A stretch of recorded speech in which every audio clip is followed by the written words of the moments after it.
Progressive brings you Flowetry with Flo.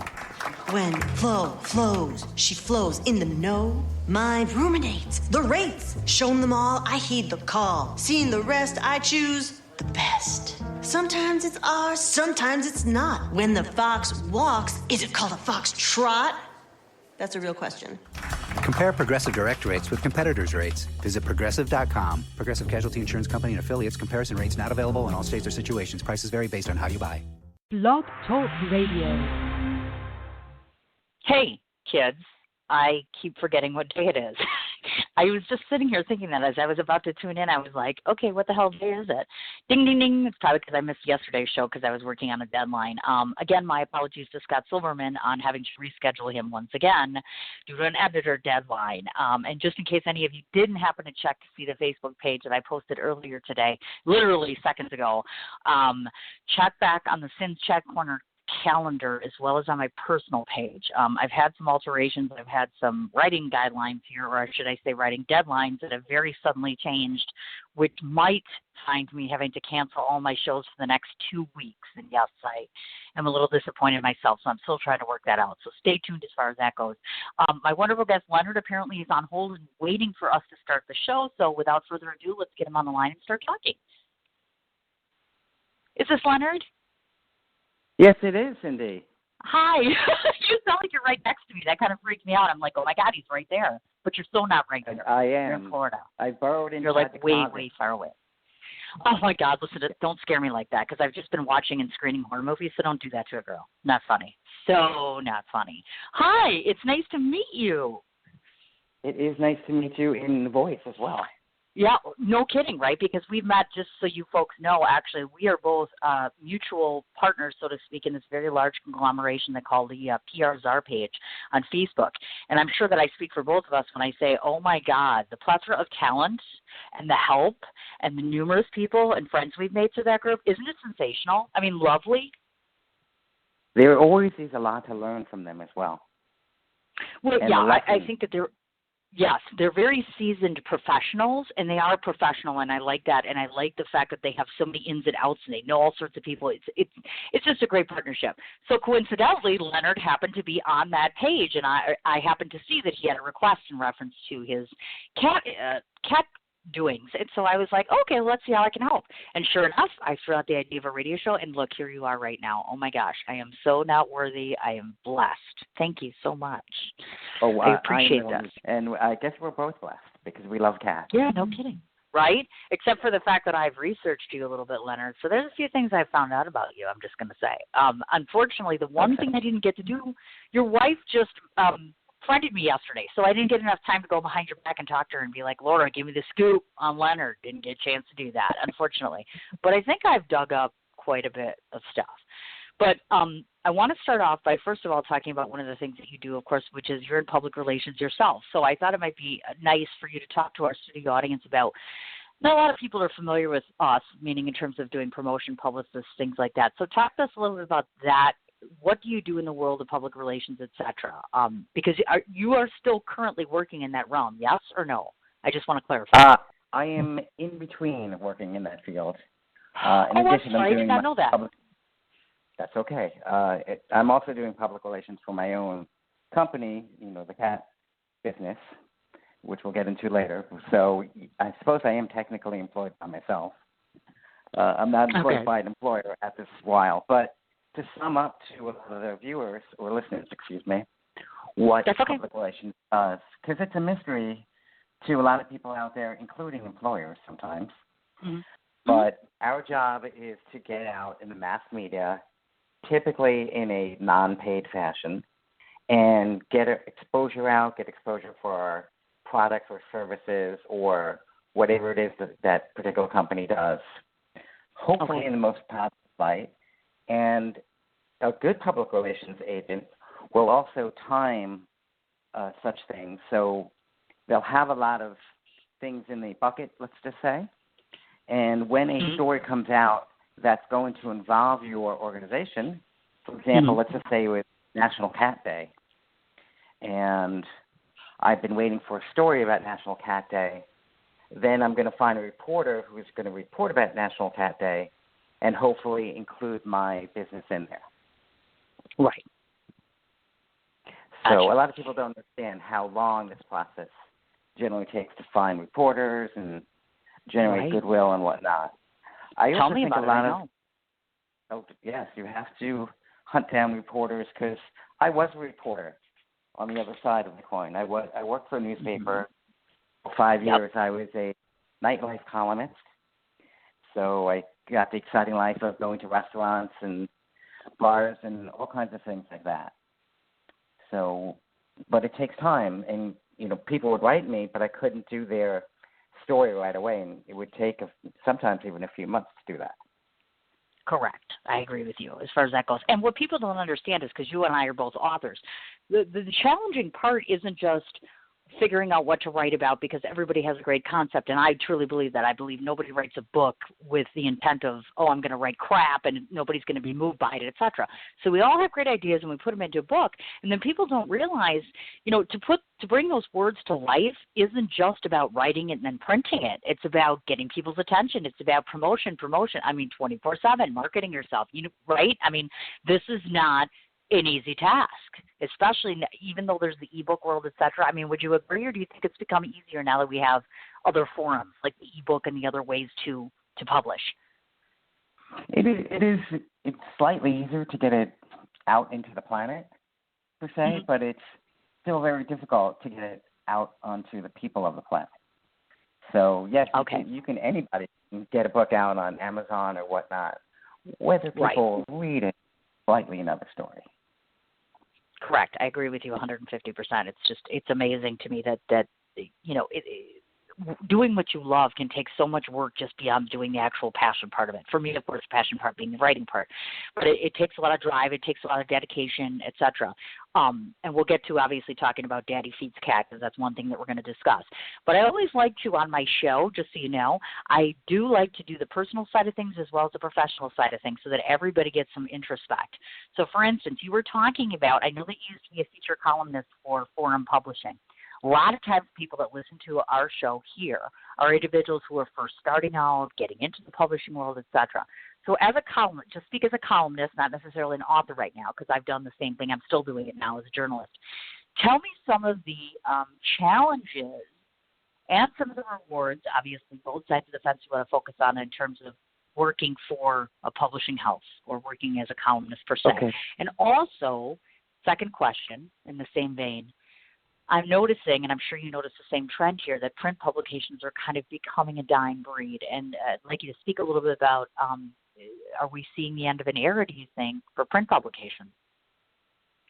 Yes and no on the print publication end of an era. There's plenty of people who are still out there reading paper books. I do. I read a lot of books. I read every day almost for about a half hour to an hour a day. So there's people who still read. Yeah, and that actually includes millennials. They actually still read some paper books. And I did read somewhere that more religious millennials, reading the Bible or whatever kind of religious book, read it much more in paper than the electronic form. Okay. Now, interesting. As for paper dying, maybe the delivery mechanism of paper is dying, but news itself is not dying. However, that caveat is that with all the new technology, with the web, it is difficult for a lot of these papers to survive because people like me and other people, they create their own blogs or their own, broadcasting networks. And, the advertising model, you have to get a certain amount of dollars to have that physical plant producing paper, hire the reporters and whatnot. So it is challenging for them. But as they switch over to the Internet, they're getting advertising that way. So there's always going to be a news. There's always been a town crier. The guy in the Middle Ages who would scream up, everything's great and nobody's attacking the fort today. From back in the 1600s or 1200s or whatever, there's always going to be a need for news. And just the question is, how does it get, how does it get? Right. Well, yeah, and we live in a day and age nowadays, and I'm sure you notice this. Obviously, social media is king, so to speak. You know, in the worlds of Facebook and internet, and or I should say, Instagram or Pinterest. I mean, there's 1,000 different social mediums that are out there, and you can watch the news online. You can read all sorts of things online. It's kind of like, yeah, I almost miss being able to pick up a paper and actually read it. Of course, I still do, but you know what I mean. I think that we have, even though we have more choices, I still like the old school sort of stuff as far as that goes. Did you enjoy doing the columnist type work? Because then you're answering to the editor. It's a little more structured. Okay.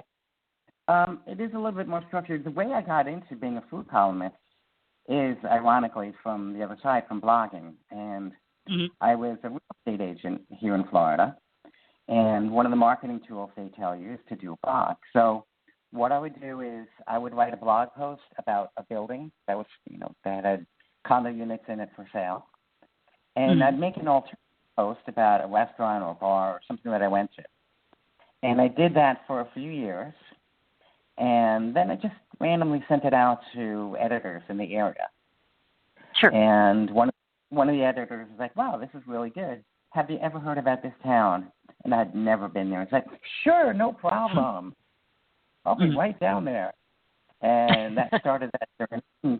For 5 years I was reporting on nightlife and this and that. And initially they told me go here and go there.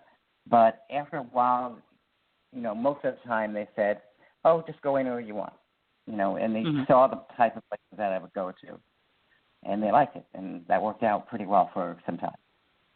Nice. Very, very nice, actually. And just out of curiosity, just because I'm not 100% sure, my research didn't tell me this. So obviously, of course, you're a food columnist.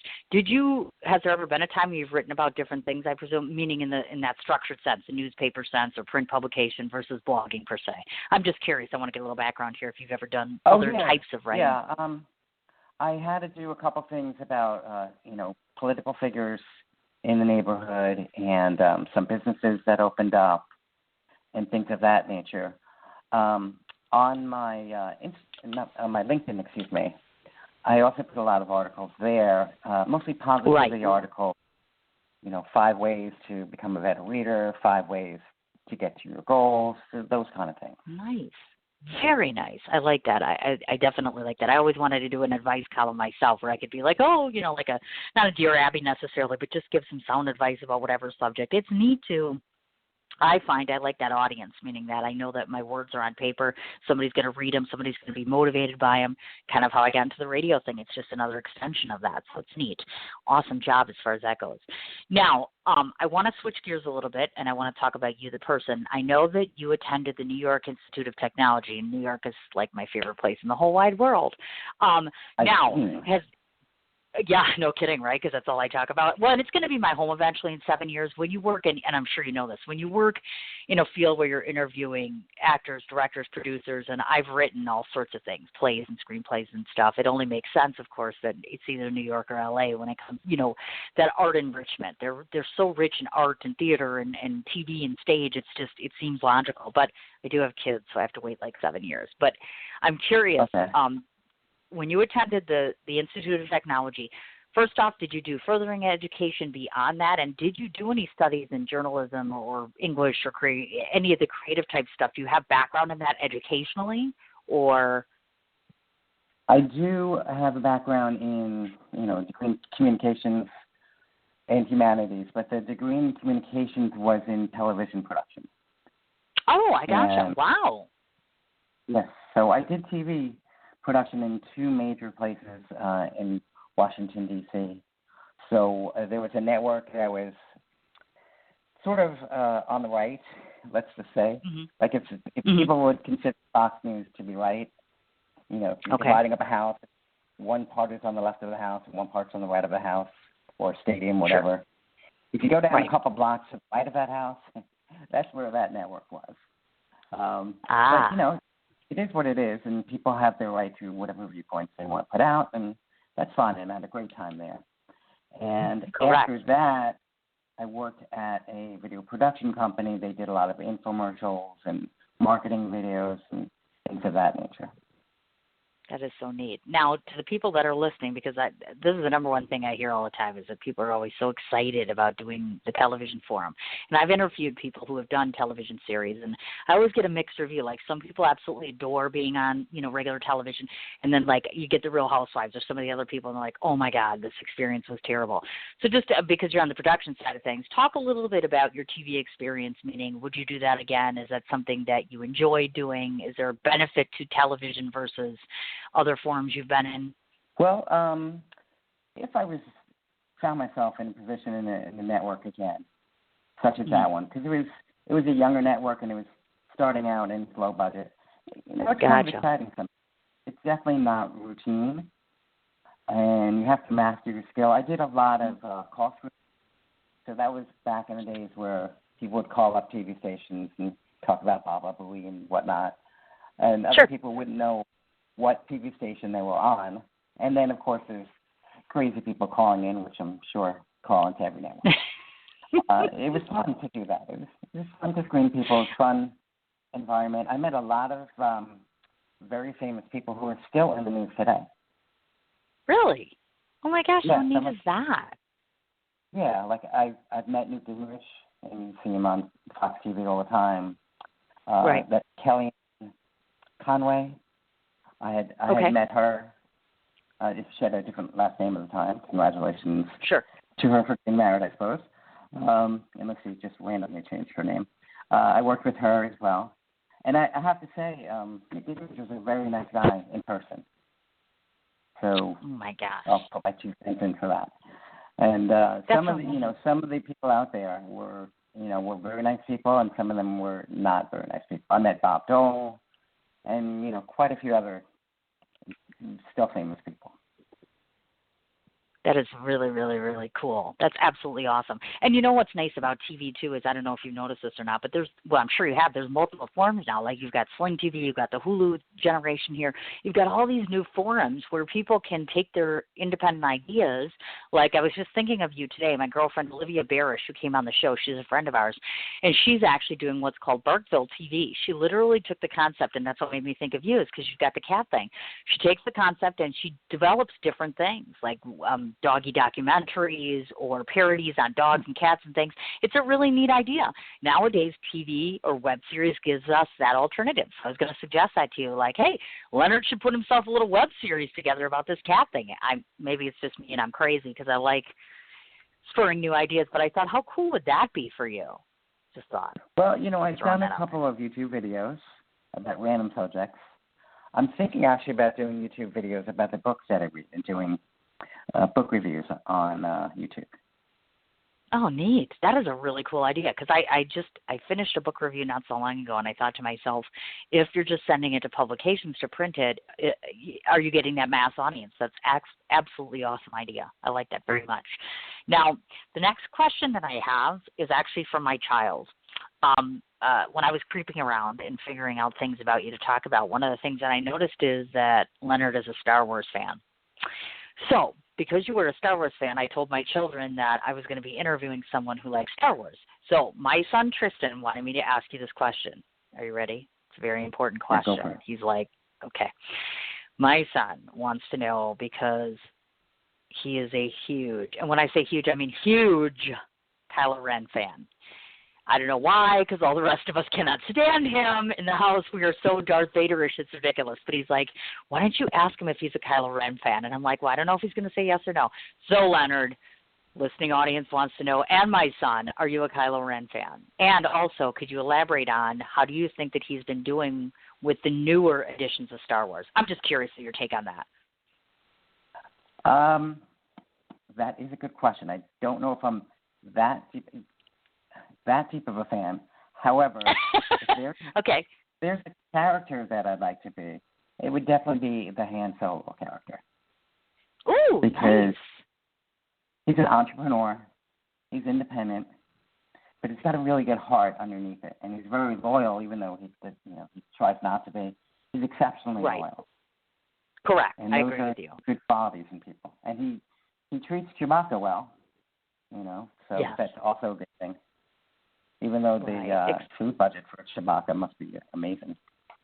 Oh, my God, no kidding, right? Except for the fact that, spoiler alert, Han Solo is not really an option anymore, is he? You never know. No. Things get written. I know. I saw an interview that he did. Well, to those of you that don't know, if you live under a rock, Harrison Ford, who actually was on one of the late night talk shows, and he was cornered flat out and asked, will Han Solo be brought back in any of the next, episodes, etc. And he couldn't confirm or deny.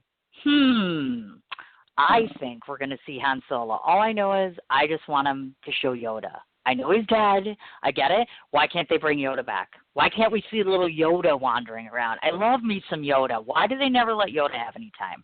I don't understand. That's just me. You got to think he's, somewhat, almost supernatural.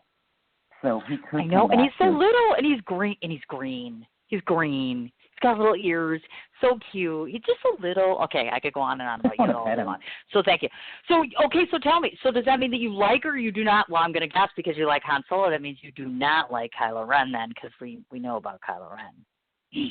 Sorry. Yeah. Nobody's perfect. Yeah. Nobody's perfect. But, that's exactly right. Although I think that, they're doing the Rogue One and, different eras of Star Wars, so they could bring a young Han Solo, like a teenage Han Solo. Oh, I didn't even think about that. That's a really good point. Absolutely. Nice, good deal.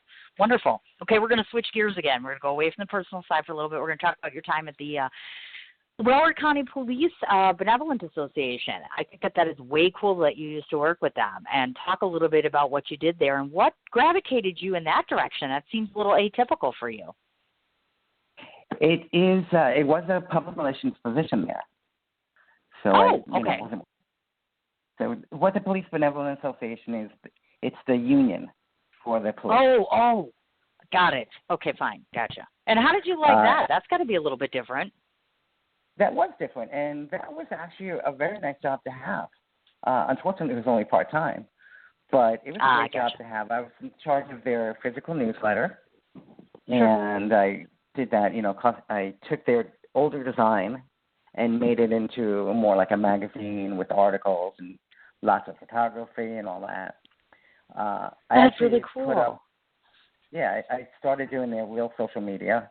They didn't really have social media before that, so I started in the Facebook, and Instagram really wasn't too much because we didn't have enough visual things for them. Because obviously you don't want to take too many pictures of police officers because not everybody in the community likes police officers. But we were able to do Facebook and get our message out, and Twitter. We had a strong following on Twitter as well. And to this day, I see them on Facebook a lot, and some Twitter as well. So they were doing pretty good with it. Yeah, and Google Plus, but Google Plus has really declined in a lot of use these days. So that's neat. Absolutely, I like that. And of course, just so you guys know, I know that you've also worked with paralegal staff support before, as well as Aver Vape LLC. So you have yourself a nice background as it relates to both marketing of yourself as well as marketing other individuals. Now, definitely, without a doubt. That kind of brings me to asking a very obvious question. To those that are out there and listening, let's say that they're trying to or attempting to go into an area that's either sales or marketing relative. Why don't you tell them what you believe to be the top 3 things when it comes to promoting yourself or a product that's most important to highlight? Because I think that's important. If you have that kind of background, you should share it. Sure. There's 2 different issues there. If you're in sales direct, never mind the company that you work for. Never mind the brand that you work for. It doesn't matter if it's Coke, Pepsi, what kind of thing. The most important thing in sales is promoting yourself. Because when you sell something, you're really not selling the item per se. You're selling you, and the item comes with the deal. If you are a salesperson, the person doesn't like you, they're not going to buy the product, at least not from you. Now, I agree. The flip side is that if you're in marketing and or advertising for a organization or business, then the 3 key things there is networking, knowing your market, and knowing your journalists, especially if you're doing PR. And to anybody entering the PR field, you have to learn who your journalists are. not only do you have to learn who your journalists are, you have to learn who the journalists are that are going to take a particular story of yours. And I'll just give you an example. In the advertising agency where I was working for a few years, we worked with the local chapter of the Alzheimer's Association. And one day I had two events. One was in the morning, one was at night. And you think, okay, I'll send out a press release and, one reporter will give it to another. No, I had to hunt down the nighttime reporter because, that was her thing. And then I had to hunt down the daytime reporter. Same organization, same cause, same, and charity. But I had to hunt down two reporters at the same TV station, too, to cover both of those. Both of those things. And I did get coverage for both of them, which was fantastic. But definitely. You have to get the reporters. You have to make a relationship with them, too. If you just contact them one time and say this and that, it's, you're at the mercy of 100 people. But one particular reporter, we had a story here in our part of Florida, and where I was, there really wasn't a lot of news, and they were reporting on a beaver or something like that chasing people. Literally, that was the story of the day. So I did a Facebook message to the reporter, and I said, I can't believe I live in a town where a beaver is a top news story. And no kidding, we chatted.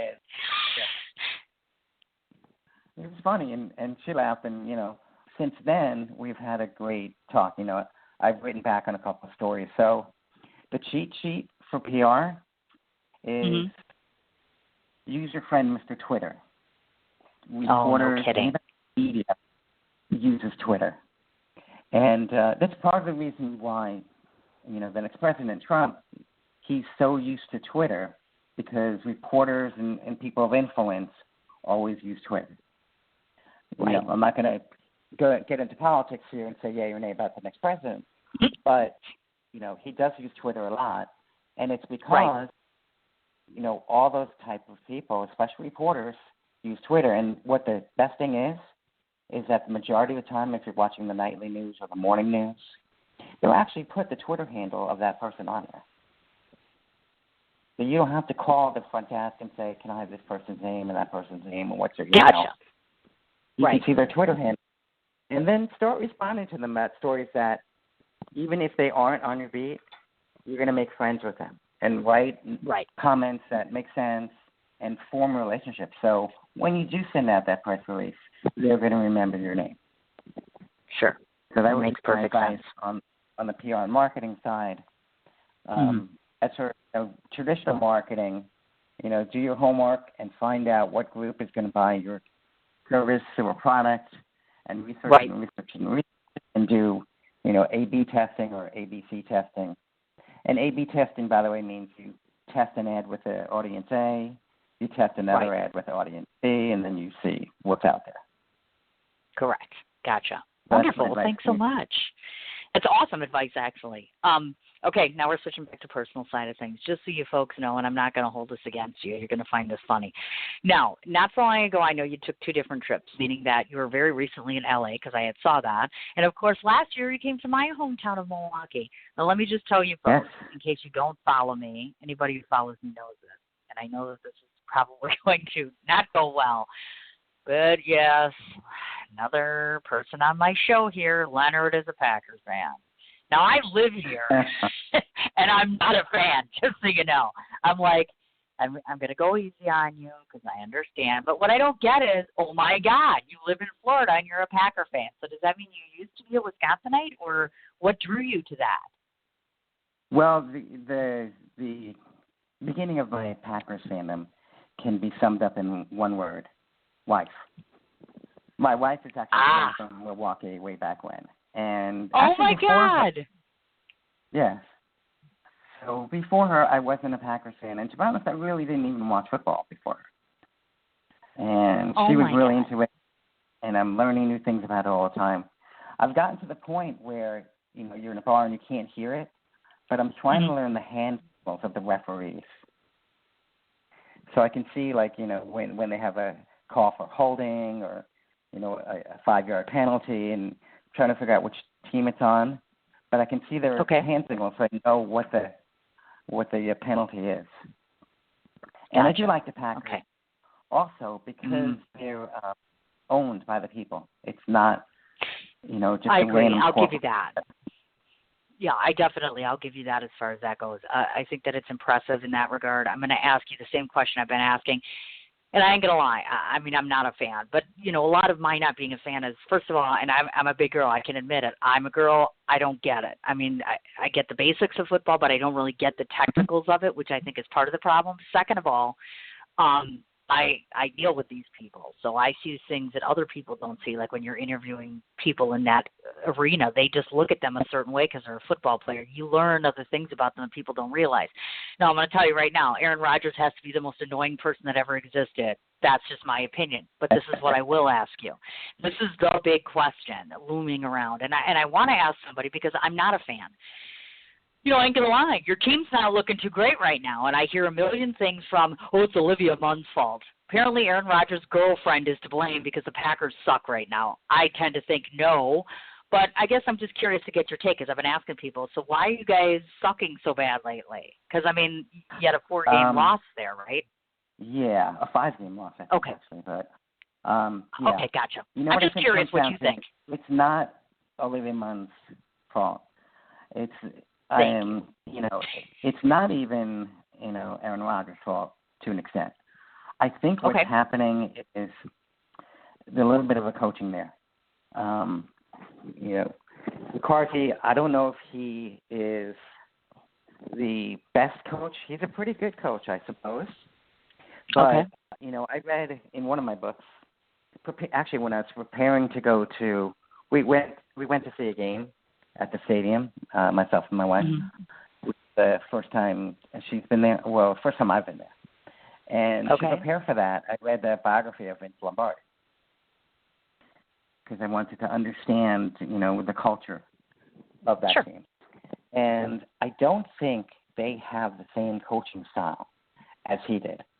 And, with all good respects to McCarthy, I'm sure he's a good coach, but I don't know if he goes into the depths of the lifestyle that of Vince Lombardi. Like, for example, players be off the field and, in their social lives, and he demanded that they wear jackets, that they conduct themselves like gentlemen. Sure. He said that football's not just, you go to practice and then you go to the game and then, then you're off. He demanded that they live a full-time lifestyle of teamwork, of courtesy, of being nice people.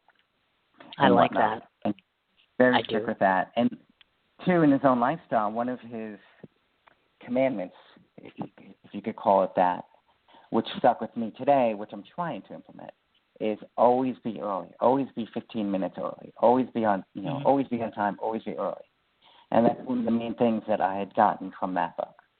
So I think it's more coaching and they need to be a little bit more of a team, and they need to get their message straight, right then and there.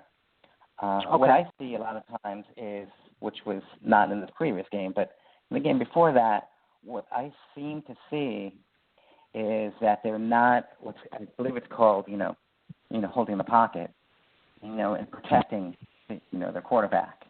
And they weren't doing that as much, and he couldn't pass as well. And then there were quite a few missed catches that should have been caught. But I think it comes down to the team effort of it. Oh, I agree 100%. And I agree. There's no I in team, and I think people tend to forget that, and I don't like the fanatics. That's the other thing I don't like is the fanatics about it. There are some Packer fans out there that are like, you suck unless you're us. And I'm like, I don't subscribe to that. There is no sucking. Just like, you come on my show, you get celebrity status because you inspire or educate or motivate or whatever. It has nothing to do with has he been on TV or has he been filmed or whatever. And I think that people tend to just, it just gets crazy. I mean, I've been defriended by people. I've been called names. I mean, it's been awful. So that's why I'm like, just don't bring up football and we're all good. But it's okay. I'm not going to make you feel bad about the fact that you, liked them. Hey, although I will ask you a question. Well, I'm curious. If you would please, and I ask this of all my guests that are married, of course, I tend to think that some of the most successful people in this world are individuals who have partners that stand beside them and support them. And so I guess tell us a little bit about Laura and tell us about how she inspires you to be a better man and to be a better professional. Laura, she is, of course, the love of my life. We met 3.5 years ago. We got married shortly after that, a year and a month after that. So she inspires me a lot, always by her attitude. It's very positive. She's very upbeat. And, she likes things done her way. Like a woman. Good. She's also expanded my things that I would do or would not do. So she brings out a lot of things. Got me into the football thing, which is great. And, quite a few other things. Which I'm like, I don't want to do it. She's like, come on, let's go. So she expands me, and everybody needs to be expanded. Everybody's horizons need to go beyond what they should be. So that's one. I definitely agree. She believes in me, and she listens to me, and I can explain my ideas. She can explain our ideas, and we can have conversations. And we don't always agree about things, but we don't have arguments about them either. We've never had an argument. We just, say what we need to say and go to sleep as happy as can be, wake up as happy as can be. That's awesome. I absolutely love that. That's amazing. And I don't think people realize how important it is to have support in your corner, whether it's a partner, whether it's friends, etc. You need that base and that foundation, especially if you're a creative or somebody who is, taking works of art or other things or has a passion for things and tries to get it out there. That support is phenomenal on so many levels, I would have to say. Now, I find it ironic that you live in a place called Hollywood, Florida. It almost sounds like a contradiction. You know what I mean? Like Hollywood and Florida. So I'm like, okay, so now where are you close to, just so I get a proximity of it, because I was trying to figure out where's Hollywood, Florida? Hollywood is about 30 to 40 minutes longer, because depending on if I drive there, to Miami. And we live about a mile from the beach. So technically we could walk to the beach. Nice.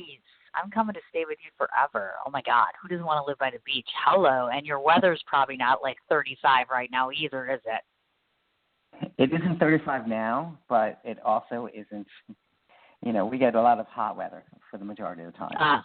Yeah, I was just going to say probably you've got the counterpart, which, okay, all right, fine. We're good. I can live with this then. That's fine. You walk out for less than a minute and you are covered with sweat. So you got to. Oh, my God. It's really bad at certain points of the year. Oh, I'm sorry. My goodness gracious. Well, look at that. Now, the reason I asked that is because I was asked to do I'm going to be doing a live event this coming in 2017, and I know it's in Florida. There's a place called, I just did an article actually on it because I work for a wine and craft beer news, actually, through Lee Publications. Concrete Beach Brewery. Have you ever heard of that?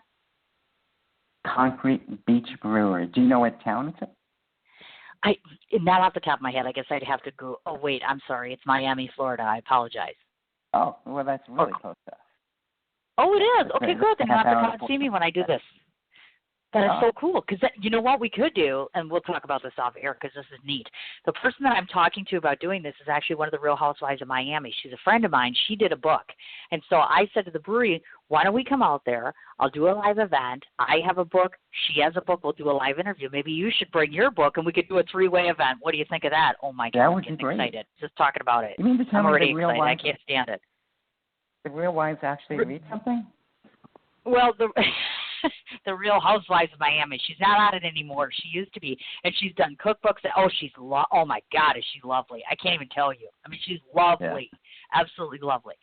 Okay, so now we want to talk about something very important. Well, first off, let's talk about your own personal kitty cats. I know that you have 3 cats, but one of which is a rescue, correct? So talk to us about being a pet owner, because I own a cat too, and I'm here to tell you that although they're easier than dogs, I don't know, maybe it's just my cat, but oh my God, she is closer to me than oftentimes my own children. I mean, she's so on top of me, I can't even tell you. So tell us a little bit about your kitty cats, and were you a cat lover to begin with, or did you aspire via your wife as well? Well, I was always a cat liker, as my wife would say, and since then she's converted me to lovism of cats. Okay. So I am a proud cat daddy now. And that's so sweet. I feed them and often clean out their litter box. I make sure the older one gets medicine. And the youngest one, we call Suki, we actually rescued her from a gas station. We had to put a trap. She was 4 or 5 months old. So we put a trap down. We got her. We took her back to the apartment. And I was like, in case you just want to keep her. So we kept her. Sammy is the next one up. She's a year older. And she is a polydactyl, which some people call a Hemingway cat, with all the extra digits on their paws and fingers. She's sort of a rescue, too, because not too many people take those kind of cats. I don't know why, but that's what happens. And the oldest one is 17 and a half, and she's just, way before my time, of course. But my wife said that she saw her and they locked eyes, and so that's her story. Aww, but there's 3 that's cats. so sweet. And what was the best thing is that when I was getting married to her, to Laura, not the cats, by the way, all my my mom's Yenta friends were like, so tell me about her. Does she have any kids? I was like, yeah, she's got a 6-month-old and a 3-month-old, and a 3-year-old, and then one that's 16. Sure. Because they were like, oh, really? Each time, like, yeah, she's got a 15-year-old. Oh, okay. Oh, and a 3-year-old. Oh, and a 6-month-old. Oh, okay. I guess it's a different era. And then I waited. And I was like, actually, there was this cat. Just kidding. Oh, my God. Oh, don't give your mama a heart attack like that. That's horrid. Oh, no, my goodness. No, how it funny. wasn't my mom. It's just some of her friends, Got it. Okay, I gotcha. Well, yeah, and the thing that I find with, and I'm curious to ask you this question before we get into the business side of the cat thing here, which is, I've tried everything, and I don't know if it's, my cat's almost, she's a little over 2 years old now, and I'd gotten her from a private owner and such, and I think she was actually caged too long because it took a long time to get her to come down, et cetera. So finally she comes, and she's interacting with us, but I'll be darned if I cannot. Oh my God, that cat is like shedding leaves, or like just blankets full of stuff all over my house, and I'm like, I got to talk to somebody about this. Any suggestion on how to? I know they're going to shed, obviously, or whatever, but just any suggestions on how to keep it to a minimum? It's like the clothes are getting it on there. She's like going in drawers. I'm like, yeah, the kids aren't liking that. Brush as much as you can. And really? Sammy, the middle cat, loves to be brushed. She'll just stand up and, isn't brushing her. She'll be like purring in cat heaven, whatever that might be. Okay, I'll try that because I try to pick her up and she like runs like a bat out of hell. And I'm like, she's not a cat that it's real friendly. You know what I mean? Like she'll lay around me, around my kids, whatever. She'll even come up to you if you walked into my house because, she's almost like forgive the 30 seconds of vulgarity, bitch in heat. Because the guy walks in his door and, oh, my God, she's all over you like white on rice. But, when it comes to trying to pick her up or, like, keeping her clothes, unless you're me, oh, my gosh. And even then, I'm not sure she'll let me pick you up. So I know somebody said that there's stuff, like, I don't know if there's stuff you can get at the store, like liquid stuff or whatever have you. They're like, oh, you should try this. And I'm like, well, we need to try something. My whole house can be full of cat hair before you know it. It's just with I'm finding that especially, like me and my wife have slightly different styles with the cats, and she likes to pick them up a lot more than I do. Okay. I'll pick them up every now and then, but she does a lot more. So that, the youngest one, because she's a feral, she definitely is very, very different than regular house cats. And she'll get scared sometimes. Like if we have a porch, outside that's screened in so they can have the little bathroom outside. But if we close the glass while she's out there, she gets really freaked out. It's really tough to cut her nails, but lately we've been able to pick her up and do all kinds of things. I've been working in the past year, being able to scratch her stomach. And roll her over a little bit, so that took a while. But it's the trust issue that really, I think, takes a while, especially with the younger cats. And if they've been have any unusual life. Like, I wouldn't say she was abused because she was an outdoor cat for the first 4 or 5 months of her life, and just that's the way it was. But she still has those instincts that she falls back on, you know, if anything strange happened. Right. The older cat just sleeps all the time, so she's all good. And the middle cat, she's getting a lot better, and we can handle her much better. It used to be a little bit more difficult to cut her nails, but, you know, we're at the stage where we cut this one. You know. And she's a pretty big cat. And I'm the disciplinarian of the cats, too. Oh, so are you? Really? Yes, I am. Yes. I'm the cat daddy figure. I'm the cat daddy figure. Yeah, they are scared of me. You know, if I yell at them or have to tell them something in a stern voice, they will pay attention. I can imagine.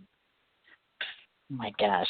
Now, folks, just so you know, he knows what he's talking about, of course, because he spent and get this, an exact solid 2 years actually doing cat rescue every night, literally every night, going out and doing cat rescue.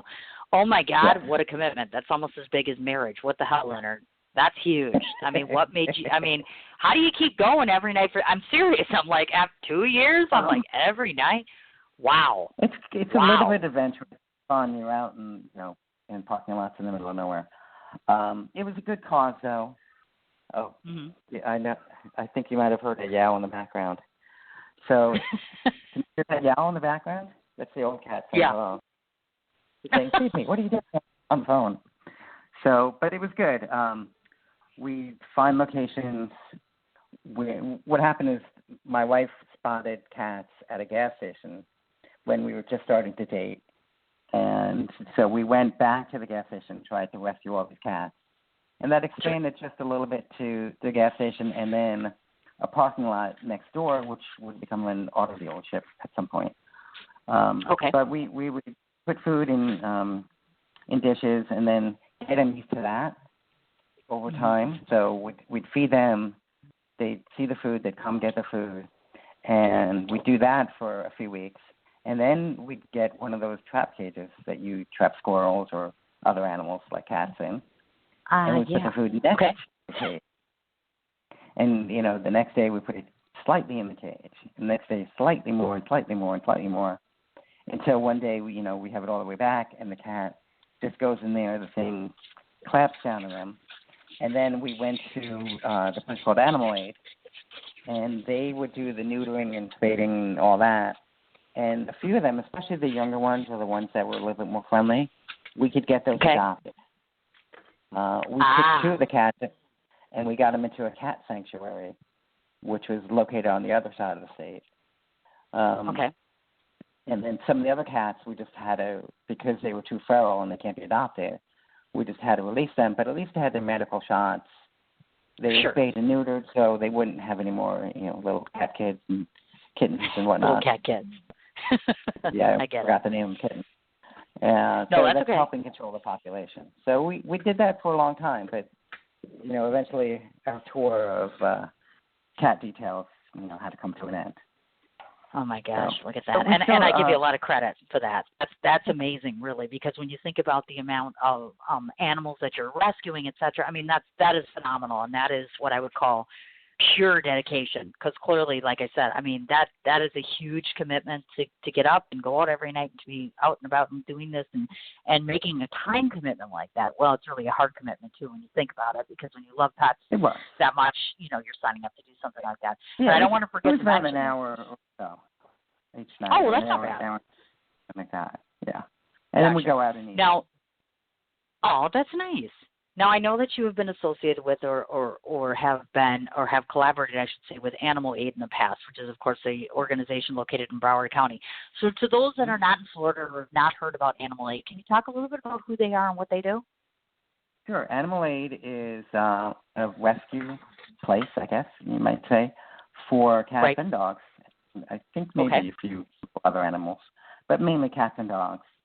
They have a facility that houses, the dogs and cats that are not yet adopted. All the dogs go up for adoption, almost all of them, I guess. It's a no-kill shelter. They don't kill any animals. That's awesome. So they take care of it. Some of the cats in there may never get adopted because they're too old, but they get fed every day. They have room to be in. They're safe from outside predators and cars and whatnot. And they all get medical treatment. And, it's a great charity that we both, myself and my wife, really love. We know the owner. We socialized with them just a few times. They're very nice. And, I started my own little business, as you know. So I wanted to... Yes, we're going to talk about that. Go ahead. Okay. Well, I wanted to be one of those businesses at community. It's very important, not just, to make a buck or two, which is really, we all have to live.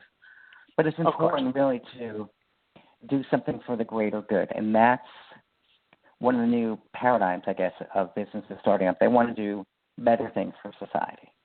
And, and that is wonderful. So when I was picking out, and they may not be the only charity that I donate to, but for now, my business is very small. So for now, they're the one. And because we've had such positive experiences with them, and so have, I'm sure there's some complainers, but as far as I know, just about everybody else has. So it's good to help out, and especially, all the animals and the people who work there, and which are mainly volunteers, but there's work there. And we just want to be part of that greater good, because you can't change the world, even though people think you can. Nobody can change the world, but we can all change our world. We can all change our little part of the world, and that will make the world a better place. Bingo, exactly. Now, we want to talk about Daddy Feeds Cat, because apparently I hear that's a pretty kick-butt book, but I'm going to let you, the author, talk about Daddy Feeds Cat. Talk to us a little bit about, I'm going to gather the inspiration and where that came from. It's kind of obvious, but talk a little bit about short synopsis of the book, and obviously, of course, I know that one is written, one is not, if I'm not mistaken, right? Because you've got one for toddlers and one there for the 5 to 8 year old category. So I'm under the presumption that one is done, one is not. Yeah, one is done. The Daddy Feeds Cat, it's on Amazon. Right. That's on now. Go ahead and buy it, everybody. And basically, it's just a book for toddlers who are first learning how to read. And what I wanted to impart upon them is that animals are, quote, people, unquote, too. They're living beings. They need your love. They need to be fed just like you do. So in the book, it doesn't talk about kids in the book, but it says, the daddy, feeds the cat, and the cat is happy, and then daddy feeds the mommy. And that's basically the whole story to it. Yeah, that's so cute. It's not a very long book, but, it's that simple. And because you and I both done, because I did a children's book myself actually quite some time ago, I'm just curious to ask you in terms of technique and such, writing, putting it together, illustrating, what was your timeline in terms of how long did it take start to finish to put something like that together? That actually, it wasn't that long. I'm a good rhymer. Maybe I miss my calling as a rapper. So I can rhyme well. And so I tried words that would rhyme as much as possible. But I also wanted to keep it simple, because you don't want to use soliloquy with, a 1-year-old. Of course.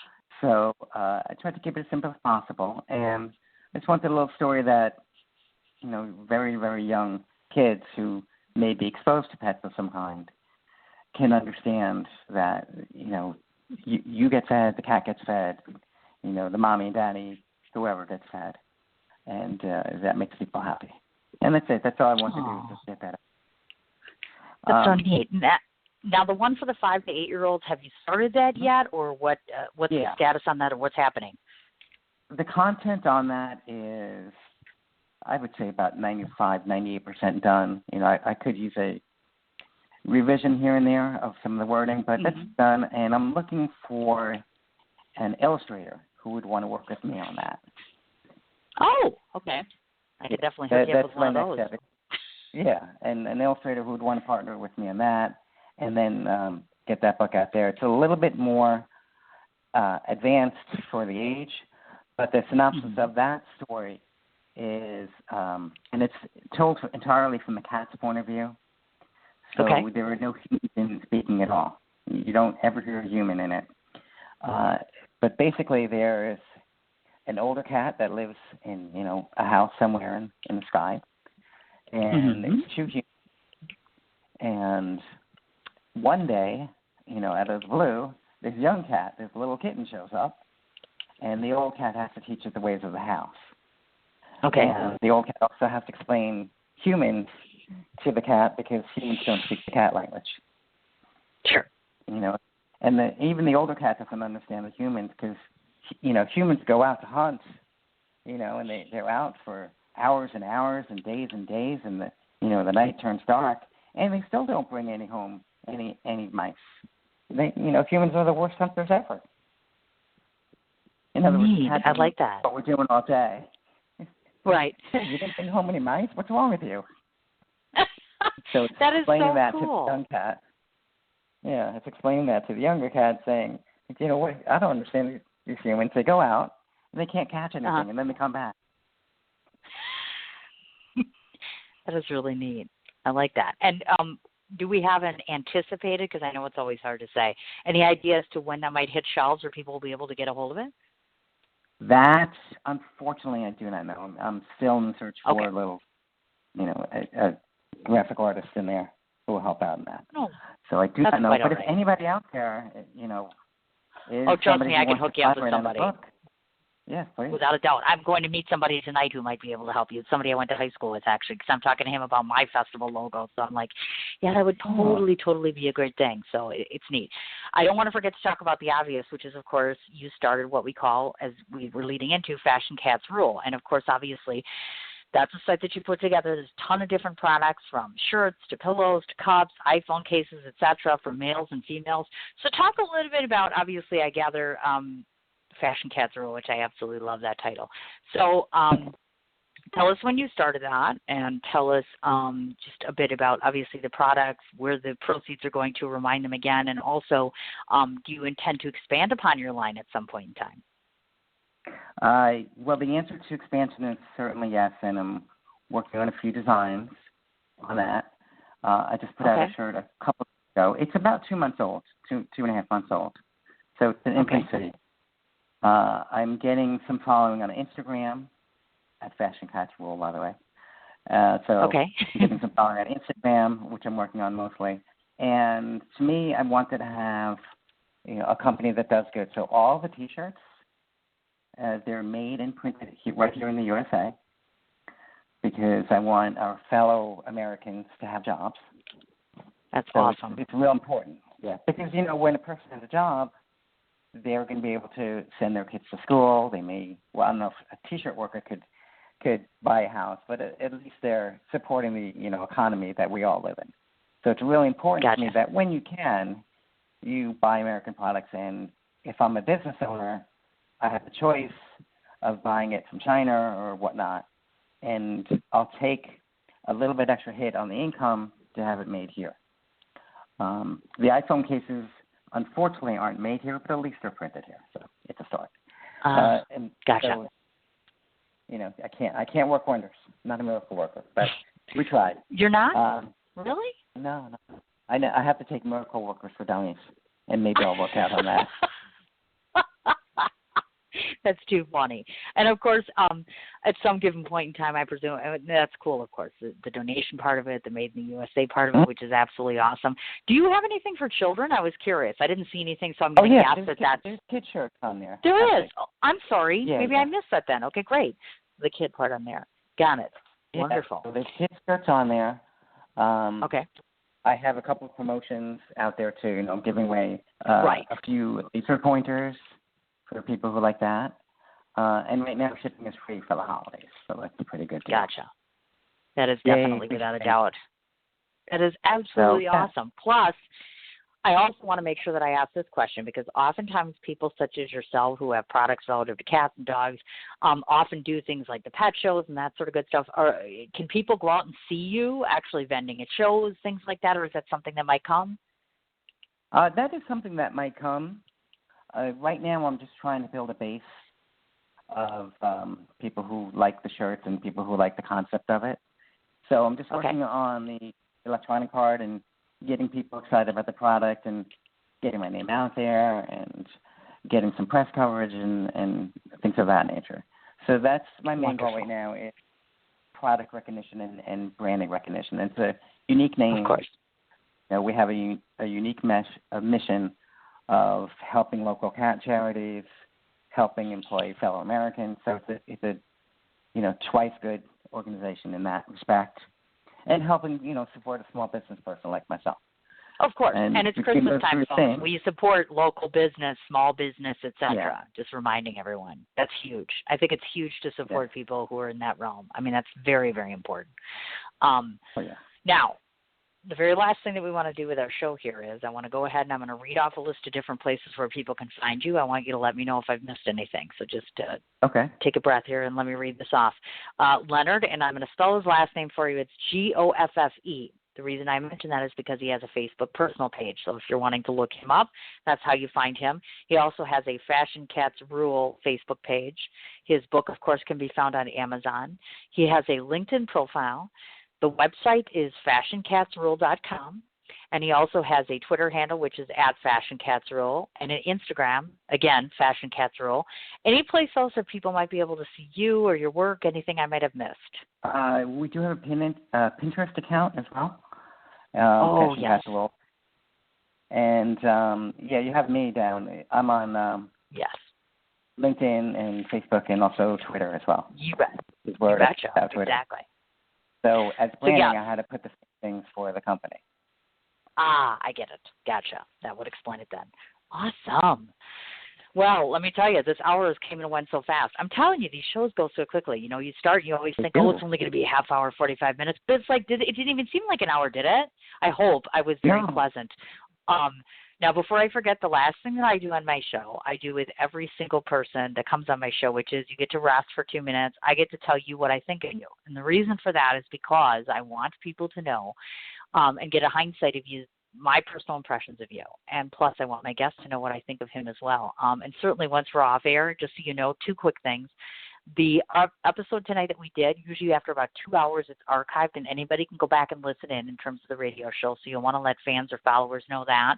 And second of all, I meant it, certainly. I'm in the process of formulating when I'm going to be in Florida, but I would love to discuss the possibility of the 3 of us doing this live interview / book signing all together in Florida. I think that would be lovely. I'd be very excited to do that. But I know. Let me tell you what I think of you, Mr. Leonard, and then you get on with your evening. And I believe I'm going to meet your hopefully future illustrator tonight, so we'll see.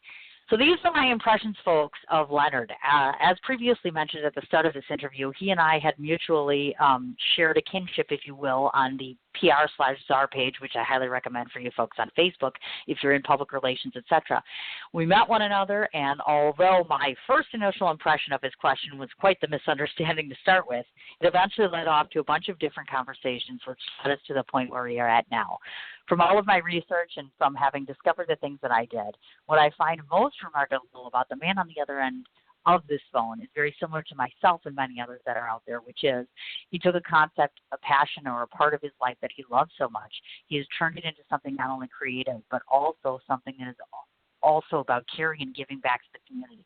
First off, I find such huge sense of admiration for anybody who takes their time and their trouble to dedicate to doing something they love, and also taking the time to be able to say, I want to donate something to someone, I want to give something to someone else, and I want to give back.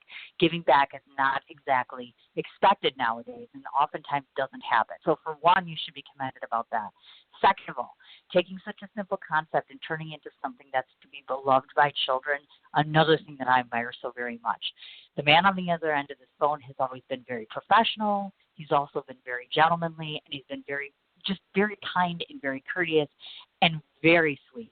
What I can tell you about this man is that he's very intelligent, that he has some very set goals. The fact that he has set up this business leads me to believe that he'll set up 3 more.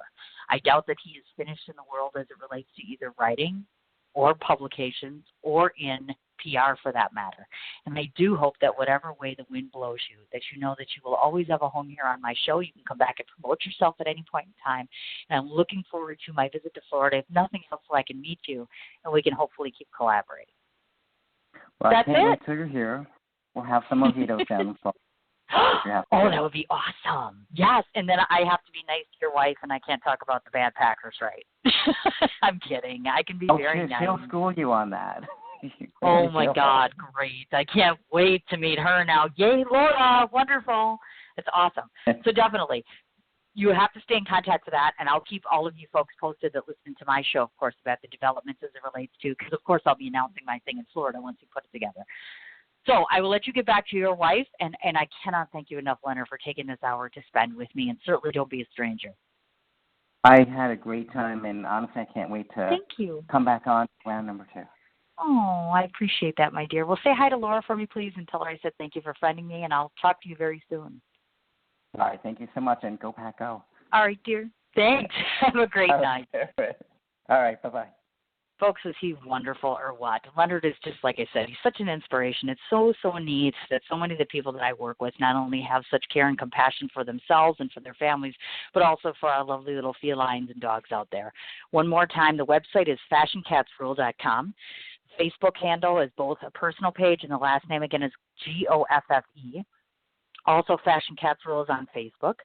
The book, once again, is on Amazon, and the name of it is Daddy Feeds Cats. He has a LinkedIn profile. He is located on Pinterest and on Instagram, both as Fashion Cats Rule, and the Twitter is @FashionCatsRule. Thank you again so much to Leonard. Thank you to Jennifer DeMarchi. She happens to be the individual that runs the PR/czar page. And without you, we wouldn't have the page. And without the page, we wouldn't have met. So thank you so very much for all of that. Want to remind everybody the last show of this week is going to be tomorrow, and that's 10:30 Central Standard Time, a.m., by the way. She must be special because I'm doing morning, right? Katie Barberi is coming on the show 10:30 a.m. tomorrow. She is most known for her telenovas, which is basically television that's soap operas in another country. She's originally from Mexico, so she's done the Latin ones. But you might recognize her from more of the new stuff, meaning we're going to talk about a jewelry line. She's been in the Garbage Pail Kids movie. She's been in some of the recognized television shows here. Most importantly, we're going to start to promote her Daylight Sucks role, which is, of course, it's a graphic vampire novel, and they've actually given her a character that's inspired on her, which I find so fascinating. So please tune in tomorrow, 10:30 a.m. Central Standard Time. And like I said, tonight I'll keep you guys abreast as it relates to what I decide if I'm going to cancel the shows for the next 2 weeks. I don't know. I'm going to go out. I'm going to have a drink. I'm going to see my daughter. I'm going to make some decisions. Thanks so much to everybody that's been listening in this week and organizing things, getting these interviews together. Thank you for supporting me. Thanks for listening. Have a wonderful night. We'll talk to you tomorrow morning.